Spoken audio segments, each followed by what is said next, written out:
Na jubilejný 25. ročník autosalónu bratislavskej Inchebej zavítalo vyše 201 000 návštevníkov. Vystavovatelia reprezentujúci 35 značiek priniesli bohatú a komplexnú prehliadku automobilov, medzi ktorými nechýbalo takmer 80 slovenských výstavných premiér. Robíme si tak povediac prieskum trhu pre naše autokomponenty. Chceli by sme byť totiž jeho súčasťou a aj ho obohatiť. Zastúpenia tajvanskej reprezentácie na Slovensku otvárajú vlastne prvýkrát svoju exhibíciu firiem tajvanských, ktorí majú záujem preniknúť aj na európsky trh. Tajvanci sú celkom veľký investor na Slovensku a je záujem aj, musí byť záujem aj politikov, aby podporovali takéto investície. Keď sme sa stali samostatnou republikou, si to pamätám jak dneska, kedy mi ešte predtým pán Čič volal, že na Slovensku by mohol prísť Opel. A už bolo kvázi dohodnuté, že príde Opel, potom sa to zmenilo a došiel Volkswagen a to bol možno ten šťastný deň a šťastné rozhodnutie. Napriek všetkým problémom svetovej hospodárskej krízy badáme, že stále existujú veľké trhy. Stále sú nenasýtené trhy pre autá. Samozrejme, tiež vývoj ide dopredu. Slovensko sa dostalo pomerne dopredu vo vlastnom vývoji aeromobilu.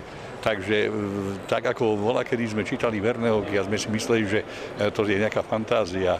Ja si myslím, že aj samotný vývoj automobilového priemyslu pôjde od tej klasiky, možno od benzínov, od nafty, pôjde skôr na solárne zdroje, pôjde skôr teda na možno niečo, čo vôbec dneska nepoznáme. Čiže určite je dobré, že máme takú širokú základňu automobilového priemyslu na Slovensku, lebo on má výrazne inovačný charakter. Na ploche 40 000 m2 sa predviedli nielen rodinné autá, ale aj luxusné limuzíny a športové autá. V sekcii Exclusive Salon, ktorá už po 5-krát doplnila bratislavský autosalón, mohli návštevníci vidieť najluxusnejšie auta značiek Aston Martin, Bentley, Lamborghini či Rolls-Royce. Mám 12 rokov, jedno auto, neuhádnete aké. Strašne veľké číslo, 12 rokov a je to Golf. A je perfektný, no. 12 rokov je veľké číslo a ja som s ním spokojný. Nechcem ho predať a tu kamarát mi hovorí, že je dobré, tak ho nepredával, tak. A dnes som sa bol pozrieť na auta. Ktorá kategória aut je vám najbližšia? Sem, keď sa pozriete, tak táto značka, tieto olympijské kruhy bez jedného kruhu. Tak to je vám blízke. Áno. A kvôli čomu povedzme? Prečo? Neviem, tak najviac mi to vyhovuje zatiaľ, čo som mal možnosť vyskúšať tie auta a možno aj ten prístup, že ku mne majú taký, že keď mám nejaký problém, dostanem náhradné vozidlo a celý ten servis je na takej fakt vysokej úrovni.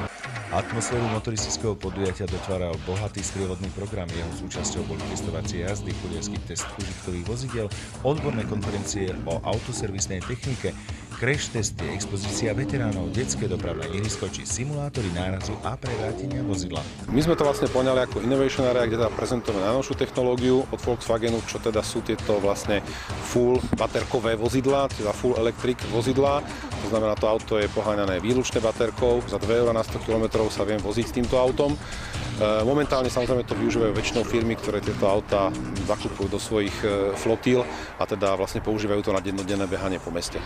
Fanúšikovia úprav a vylepšení automobilov si prišli na svoje počas jazdu, ktorý tradične odštartoval otvorenie tuningovej sezóny.